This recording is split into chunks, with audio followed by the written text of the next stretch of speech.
tudo bem? Aqui quem fala é a professora Dinamara Ferreira, sou dentista, especialista, mestre e doutora na área de disfunção temporomandibular e dor orofacial. E nesse canal você aprende como aliviar a dor e o sofrimento de pacientes com dor orofacial. Essa é a minha missão de vida e eu faço isso através da educação de profissionais.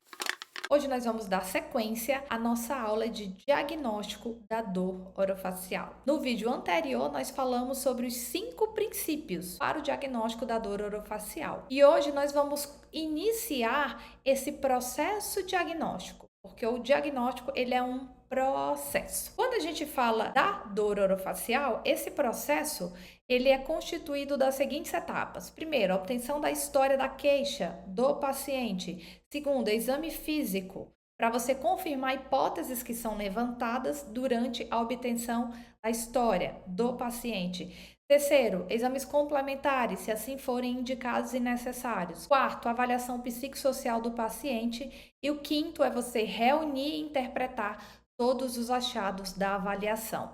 E aí sim você determina o diagnóstico. Lembrando que quando nós falamos em diagnóstico, eu não me refiro apenas a dar nome aos bois, apenas dar nome à queixa dolorosa, mas também saber o porquê, a causa, né? Por que o paciente chegou nessa condição e o que mantém hoje essa. Ao final do diagnóstico, a gente deve ser capaz de responder as seguintes perguntas: o que, como, onde e porquê da queixa do paciente, né? O que dói, como dói, por que dói e como dói.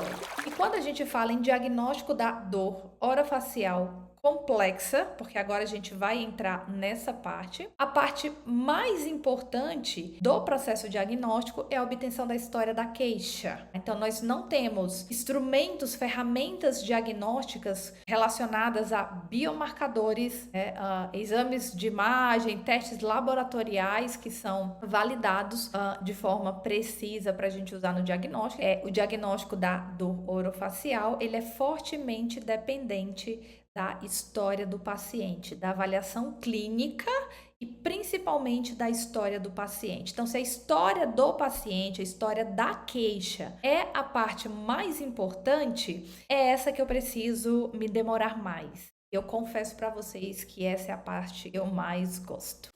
Então, vamos falar sobre obtenção da história da queixa do paciente, também conhecido como anamnese ou entrevista clínica. O fato é que, para a gente iniciar uma entrevista com o paciente, para a gente começar ali a nossa anamnese, nós precisamos inicialmente estabelecer uma relação profissional-paciente. E não é uma relação qualquer.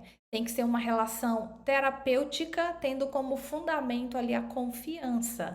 O paciente ele deve colaborar, relatar aquilo que ele sabe e da melhor forma que ele puder. E o dentista, o profissional também, ele tem que ajudar o paciente nesse processo e ele deve conduzir o processo, porque a anamnese não é apenas deixar o paciente ir falando e falando e falando. Não, a anamnese ela é feita de forma intencional. O dentista, ele está ali e ele atua de modo ativo, ele que conduz a entrevista, embora ele tenha que dar espaço para o paciente também falar, tá? Existem estudos mostrando que o profissional de saúde interrompe o paciente, se eu não me engano, a cada 20 segundos, mas a gente tem que aprender a esperar e deixar o paciente falar. Por que essa é a parte mais importante do diagnóstico da dor orofacial? Porque o diagnóstico já está lá, já está no paciente. A gente só precisa acessar o diagnóstico. Ele que vai nos relatar, através da história dele, qual que é o problema doloroso. Então, o diagnóstico já existe, está ali, sentado na sua frente. A gente só precisa escutar de forma ativa. Extrair o diagnóstico do paciente, que o diagnóstico já está lá. Eu gosto de fazer uma comparação quando eu estou fazendo sermões Então, para quem não sabe, eu gosto de pregar, eu prego na igreja que eu frequento, e então eu tenho o costume de preparar sermãos. E uma coisa que eu aprendi é quando eu estou estudando a Bíblia para preparar um sermão, eu só preciso extrair a mensagem que já está lá, já foi dada por Deus. Então, eu só preciso olhar com atenção, focar, extrair a mensagem. Ela está ali tenho que descobrir, assim, nada mirabolante. Então, um pouco de foco, atenção, claro, oração também ajuda a acessar a mensagem. Então, esse é o mesmo método que eu uso para fazer o diagnóstico dos pacientes. Como que a gente então estabelece uma relação terapêutica saudável, satisfatória, de confiança? Existem alguns passos.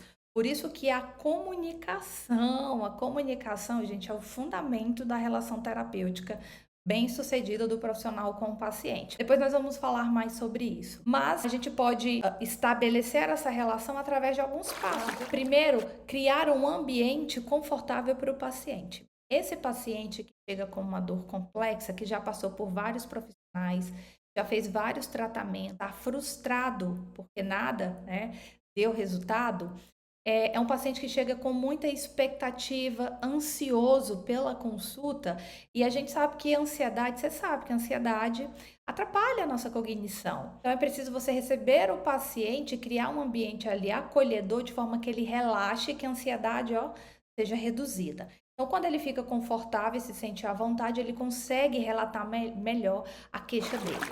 Uma outra coisa é você, dentista, você precisa estar 100% presente na consulta.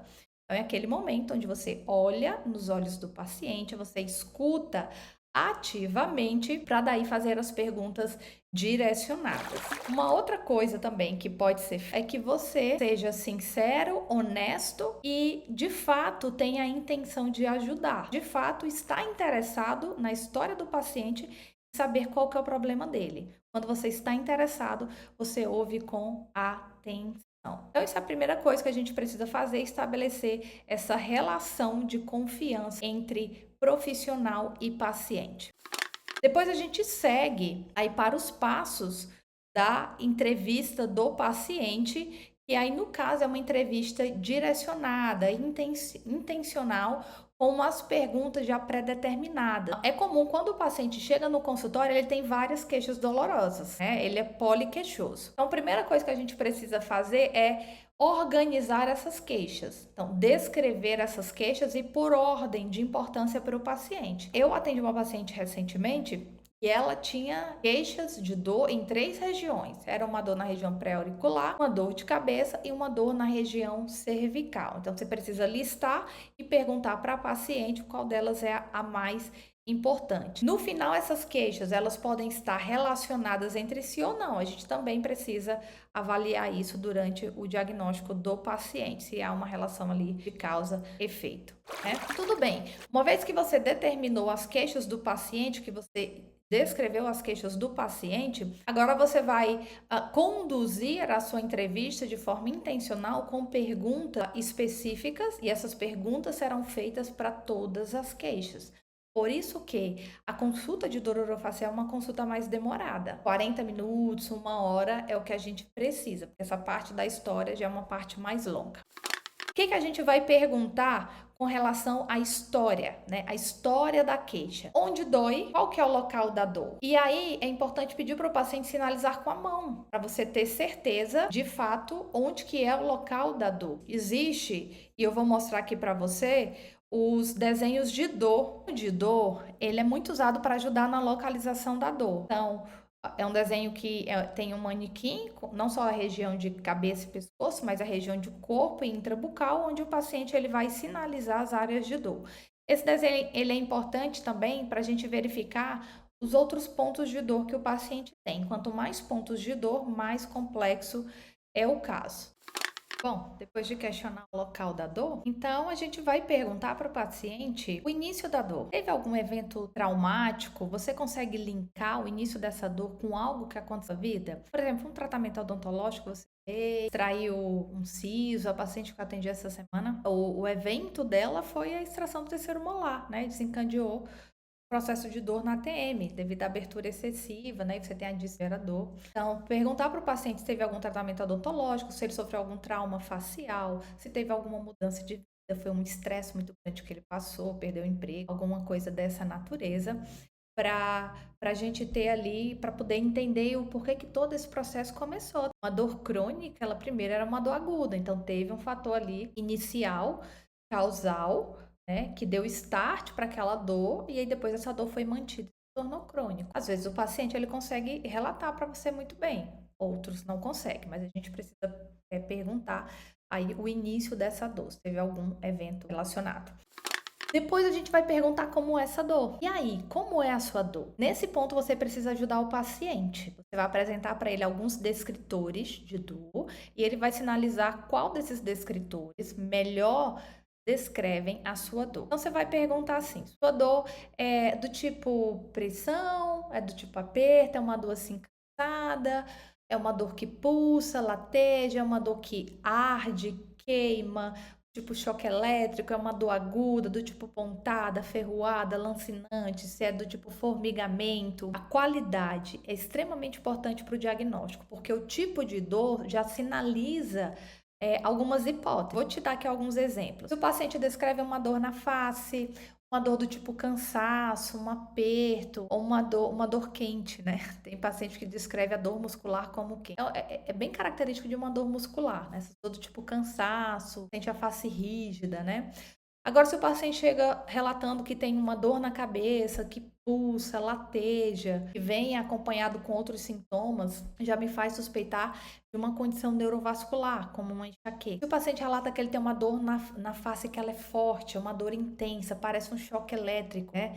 Já me faz suspeitar de dor neuropática. Então, a qualidade da dor é extremamente importante.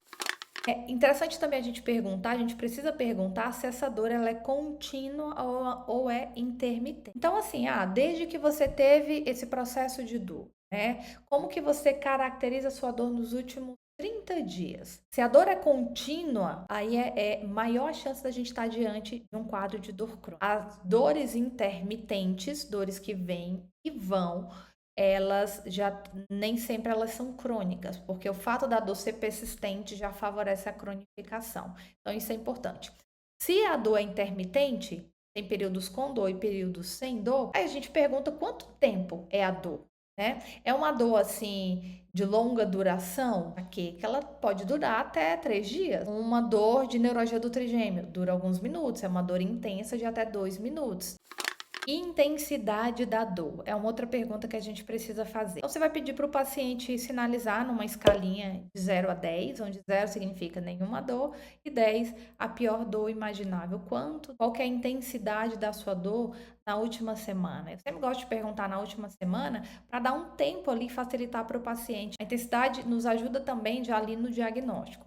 Uma disfunção temporomandibular, ela é caracterizada ali como uma dor moderada. Então, o paciente tende a dar 4, 5, 6 até 7. Dores intensas, sinalizadas como 9, né, ou até 10, a gente tem aí a neuralgia do trigêmeo, a gente tem alguns tipos de dor de cabeça, trigêmeo autonômicas também, que são bem intensas. Então, a intensidade é importante, já nos ajuda a direcionar qual é a categoria diagnóstica. Outra informação que nós precisamos perguntar é se o paciente tem sintomas associados, se junto com essa dor dele, ele tem sintomas como, por exemplo, náusea, vômito, se a luz atrapalha, se o barulho atrapalha, se ele tem lacrimejamento, olho vermelho, corrimento nasal, edema de face. Sintomas associados, eles são característicos de algumas condições. A enxaqueca, por exemplo, é uma dor de cabeça, né? Tende a ser unilateral, na região de fundo de olho, principalmente, né? Na lateral da cabeça, que é acompanhado de náusea, fotofobia, que é o incômodo da luz, fonofobia, a intolerância a barulho, excitante, o paciente precisa ir para um quarto, né, escuro. E esses sintomas associados, eles são extremamente importantes porque o que é que eu vejo comumente? Tem muito dentista que recebe um paciente que tem enxaqueca e trata o paciente como se ele tivesse DTM. E aí trata errado também, né? Porque vai tratar a mordida achando que está tratando a DTM, quando de fato o paciente tem uma enxaqueca. Está errado aí de duas formas. Está errado o diagnóstico, está errado o tratamento. Mas é isso. A DTM, ela causa dor de cabeça.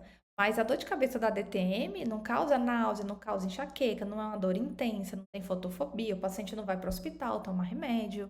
Então, isso não é característica de uma disfunção temporomandibular. Por isso que a gente tem que perguntar esses sintomas associados. Depois a gente pergunta se tem fatores de melhora e piora. O que melhora a sua? O paciente vai dizer, às vezes eu tomo um remédio, preciso ir para um quarto escuro, né? Ficar em repouso, ou ficar com a mandíbula em repouso. Fatores que melhoram. Calor, se eu colocar calor, a dor melhora. E fatores de piora. O que piora a sua dor? Quando você está estressado? Quando você usa muito a mandíbula? Quando você fala muito? O frio, né? Quando o clima esfria, piora a dor? E por último, a gente vai perguntar tratamentos prévios. Você já fez algum tratamento prévio? O que foi feito? Deu certo? Não deu certo? Para a gente já aí avaliar quando for fazer um plano de tratamento. Até aqui a gente viu o que contempla a obtenção da história do paciente, a queixa do paciente. Vocês viram que são muitas perguntas, são questões longas, mas quando você pega uma certa prática, né, você consegue conduzir aí com uma certa agilidade essas perguntas, mas são várias perguntas que a gente faz e tem que escutar com calma o paciente, porque lembrem-se que dele, ali, o diagnóstico está nele, a gente só precisa escutar com atenção, fazer as perguntas certas, escutar com atenção para daí extrair o diagnóstico. Terminada a obtenção da história da queixa do paciente, a gente também tem que saber avaliar como é a história médica e odontológica, né? Odontológico, costumo perguntar se ele já fez tratamento prévio para essa dor, ou se lá no início, né? O que começou? Foi algum tratamento odontológico que desencadeou esse seu problema? É muito comum, gente. Às vezes é um tratamento de canal que desencadeia um problema. Às vezes é a remoção de um terceiro molar que desencadeia o problema. Pode acontecer, gera trauma aqui na estrutura mastigatória e você tem ali isso de uma DTM, tá? História médica, questão da saúde do paciente. Se o paciente tem alguma doença atual e passada, se ele está tomando algum medicamento, qual é a dose. Se esse paciente tem algum distúrbio de humor, ansiedade, depressão, faz tratamento, acompanhamento, se tem distúrbio de sono, se tem dores crônicas em outros lugares do corpo já diagnosticados, se tem dor de cabeça, se esse paciente tem alergia, se já foi internado, se já sofreu algum trauma facial. São algumas questões da história dele que a gente precisa perguntar. Para ganhar tempo, eu faço essas perguntas num formulário prévio que eu envio para o paciente, porque como a consulta, a história da queixa já é bem longa, então eu faço um formulário online, ele preenche toda essa parte do histórico médico antes e aí eu tenho acesso que for relevante e eu trago para a consulta no momento da consulta. Mas o fato é que ao final da obtenção da história do paciente, ali já deve ter em mente algumas hipóteses diagnósticas. Lembre-se que a história do paciente é a parte mais importante do diagnóstico para o estabelecimento do diagnóstico. Então, ao final da história, você já deve ter ali em mente algumas possibilidades diagnósticas. E essas possibilidades diagnósticas ou hipóteses, elas serão testadas, né? Serão refutadas ou serão confirmadas no exame físico. Então, esse é o objetivo da obtenção da história. A gente termina por aqui a nossa aula de hoje e o próximo vídeo vai ser sobre o exame físico do paciente com dor orofacial.